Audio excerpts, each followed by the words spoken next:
Welcome to another video, guys. Today we're gonna be looking at all of the rogue cards, including the ones I officially revealed, so you guys have a better idea of what you could be expecting from the class once the new expansion launches on November 4th. If you find the video helpful and you want me to do more reveals in the future, drop a like and subscribe to the channel, and it would be awesome if you also leave a comment. But now, let's get into the cards. You are not prepared! Okay, so for the Hearthstone website, we don't have all the cards just yet, so let's just use Hearthstone top decks instead.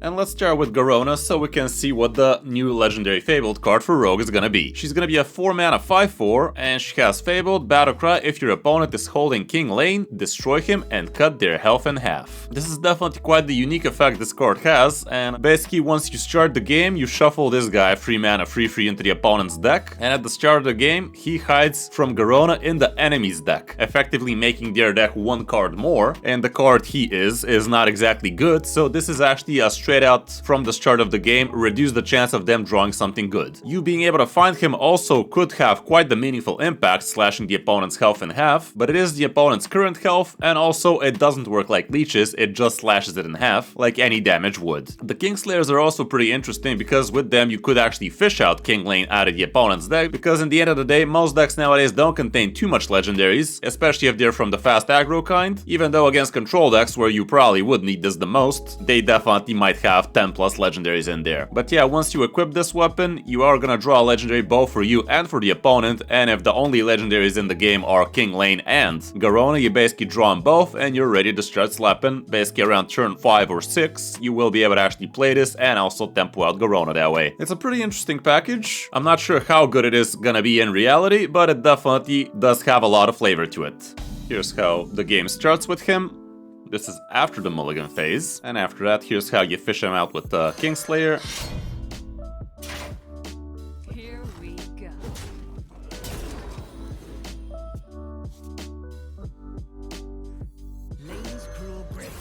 There he goes, out like a candle. So yeah, with this perfect situation, the card definitely is worth it, but how often is that gonna happen? Well, it's anyone's guess.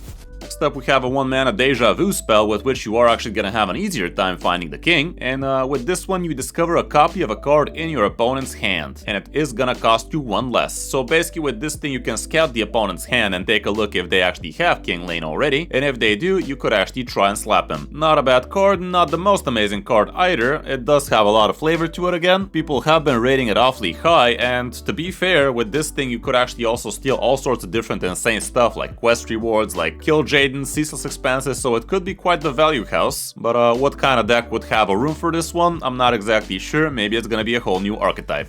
Also, one thing I forgot to mention about King Llane is, once you draw this guy, you could actually play him, and he's only gonna draw you a single card and shuffle back into your deck. So basically, you're forced to spend 3 mana to get rid of this guy from your hand, and also you get yourself an increased odds of actually finding this bad card again, which is basically a permanent handicap for the opponent, so definitely it is a little bit stronger than most people realize how bad this would be to be in your deck. Like if the rogue is some kind of aggro, forcing the opponent to spend 3 mana and basically do nothing each turn, if you keep on top decking this bad boy, would be pretty insane indeed.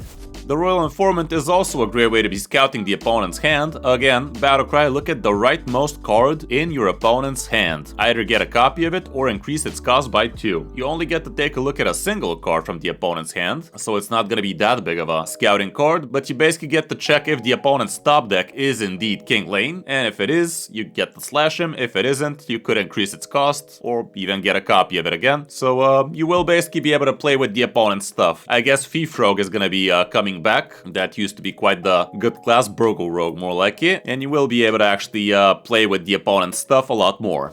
And the Shapeshifter is also something of a scouting card for you. Each turn this thing is going to be transforming into one of the minions in the opponent's hand, so again he could be giving you the signal that it's time to go with Garona, so you can slash King Llane. But you're also again going to be able to get quite the good value out of this guy if the opponent is running some spicy stuff, including some quest rewards for that matter, even though when somebody completes their quest they usually play it instantly, and most of the minions that are quest rewards are not that playable either, so who cares.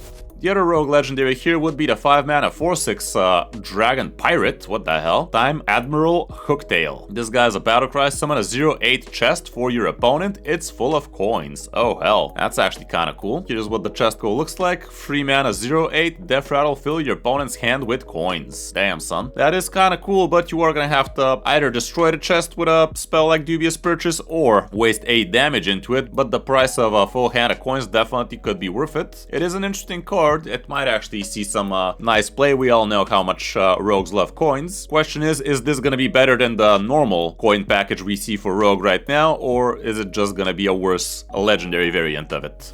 Fast Forward is a 4-mana draw 2 spell, and you get to actually choose one of the cards you drew to reduce its cost by 2, which could be pretty cool indeed. It's a little bit too expensive for a draw 2. We all know the vanilla stats for this should be 3-mana draw 2 as Arcane Intellect always has been, but with the reduce a card by 2 could be pretty huge. Like imagine getting yourself a 7-mana Ziliax, a 7-mana Ferak, that kind of stuff could be absolutely awesome. 5-mana Neralex can also be pretty insane actually, so I'm pretty sure a card like this could make the cut into a lot of rogue decks, and they're gonna feel great about it.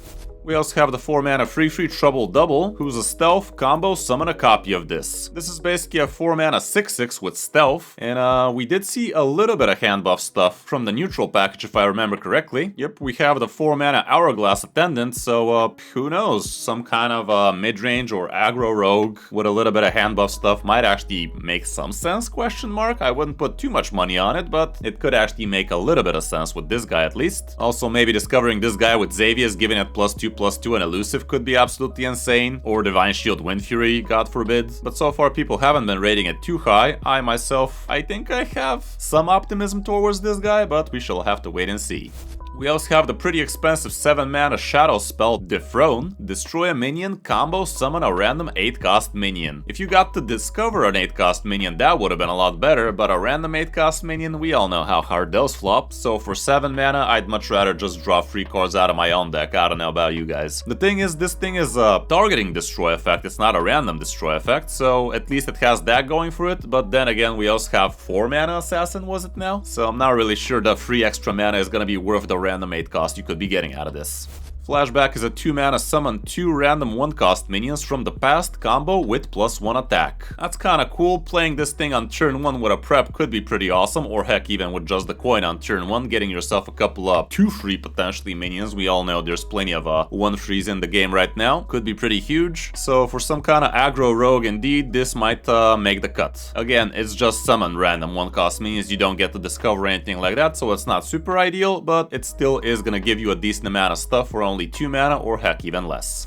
And the last card on today's review is going to be the 3-mana Chrono Daggers, which has the rewind tag and it throws 3 knives at random enemies that deal 2 damage each. This thing would be absolutely amazing with a little bit of spell damage to it, because that is going to increase the damage by 3 each spell damage. So maybe some kind of spell damage burn row could end up becoming meta out of this card. And also having the rewind so you can actually maybe have a second shot at going to the opponent's face a couple of times would be the way to go with this one. So yeah, all around that's gonna be it for the rogue cards. Definitely quite a few interesting inclusions in there and quite a few fresh takes on what the rogue class could be doing. Do let me know in the comments if you're excited about these packages, and do check out my other card reviews if you want to be up to date with all of the new cards that are gonna be coming on November 4th. Thanks for watching, I'm Kris05, and I'll see you in my next video or stream.